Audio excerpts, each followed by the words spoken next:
L'autisme en question ce soir dans notre page santé, nous allons évoquer un tout nouveau dispositif, le projet Aramis, une méthode pédagogique pour laquelle le Limousin est pilote. Elle est testée dans 2 écoles de la région, Saint-Germain-les-Vergnes en Corrèze, Boisseuil en Haute-Vienne. Nous en parlerons avec Anne-Sophie Morena qui pilote le projet. Mais avant de débuter l'interview, nous allons découvrir cette méthode pédagogique. Elle vient tout droit du Canada, elle est basée sur l'autorégulation. Gwenola Berriot, Valérie Agut sont allées à Boisseuil en Haute-Vienne où elle a été mise en place en septembre 2017. Romain, 10 ans, est en CM1. Jusqu'ici, il était accompagné en classe d'une auxiliaire de vie scolaire. Depuis début janvier, il est scolarisé à l'école de Boisseuil, en classe dite ordinaire. Je me doutais. Je me doutais qu'une araignée comme celle-ci. Est-ce que tu préférais avoir un adulte avec toi ou être comme ça, tout seul dans la classe avec les autres? Comme ça, tout seul. Pourquoi? Parce que j'ai envie de travailler tout seul. Je fais attention aux consignes que je donne. Je fais attention aussi à la gestion de son matériel. Parce que bon, on sait que l'autisme, c'est souvent ça aussi. Les enfants n'arrivent pas trop à gérer leur matériel. Prendre un cahier, se repérer sur une page. Alors que Romain, lui, a déjà des habitudes de travail. Dans la classe, Stéphane Ball, le Canadien à l'origine du projet Aramis.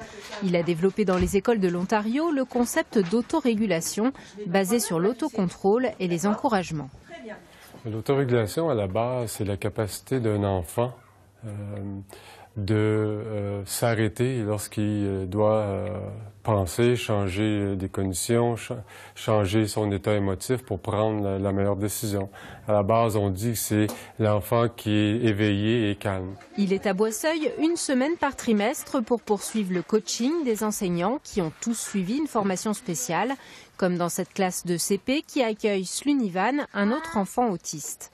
Pour l'aider, ce serait peut-être par moment, lorsque vous faites la lecture, de faire lire un élève expert et par la suite demander à Sullivan de juste l'imiter. Et juste pour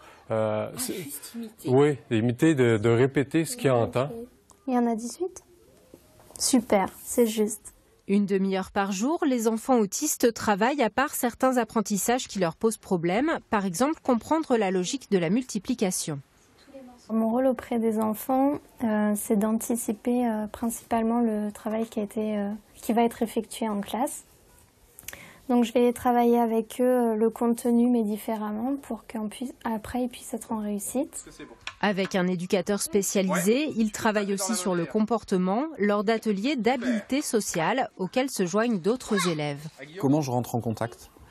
Quelles questions je dois poser quand je dis qu'est-ce que je dis pour dire bonjour, il y a un enfant qui fait quelque chose que je ne comprends pas, comment je réagis. Ça, ce sont des habiletés, des compétences que les personnes avec autisme doivent apprendre. Pour l'instant, 3 enfants autistes ont intégré le projet Aramis à Boisseuil. L'objectif est d'en inclure 3 de plus l'an prochain, avec une capacité d'accueil de 10 élèves au total. Anne-Sophie Morena, bonsoir. Bonsoir. Vous êtes responsable du pôle autisme pour l'association des amis et parents d'enfants inadaptés. Qu'est-ce qui vous a donné envie, après un voyage au Canada, d'importer le projet Aramis chez nous ? Oui, après avoir eu la chance de travailler auprès du professeur Bonne au Canada, je crois que c'est une volonté commune. En premier lieu de l'ADAPI de la Corrèze ainsi que de Maryse Lacombe, conseillère technique auprès du recteur de l'Académie de Limoges. Nous avons voulu monter ce projet, l'écrire ensemble, afin de permettre aux élèves d'avoir une posture d'élèves, ces enfants ayant un trouble du spectre de l'autisme, qu'ils puissent avoir une vraie posture d'élève et leur place à part entière au sein d'une école. Alors on le voit dans ce reportage, c'est une méthode qui est bénéfique à tous les enfants, qu'ils aient une différence, un handicap ou qu'ils n'en aient pas. Tout à fait. C'est une méthode qui permet aux enfants autistes d'intégrer, d'être inclus au sein de l'école, mais qui a d'autres bénéfices. En premier lieu, la non-stigmatisation du handicap ou de la différence, de toutes les différences. Et deuxièmement, le point le plus important, c'est la valorisation des progrès, autant chez les professionnels, chez les enseignants, que chez les enfants. Nous sommes dans une société où on pointe souvent le négatif, on pointe souvent ce qui ne va pas, ce qui n'a pas été fait. Aujourd'hui, on essaie d'inverser cette tendance. Cette méthodologie de l'autorégulation permet d'en arriver là, de valoriser les progrès, les réussites, et donc de renforcer le sentiment d'auto-efficacité chez les adultes et chez les enfants. Alors la méthode, elle a été mise en place au Canada depuis une quinzaine d'années. On a déjà suffisamment de recul pour en avoir quelques résultats?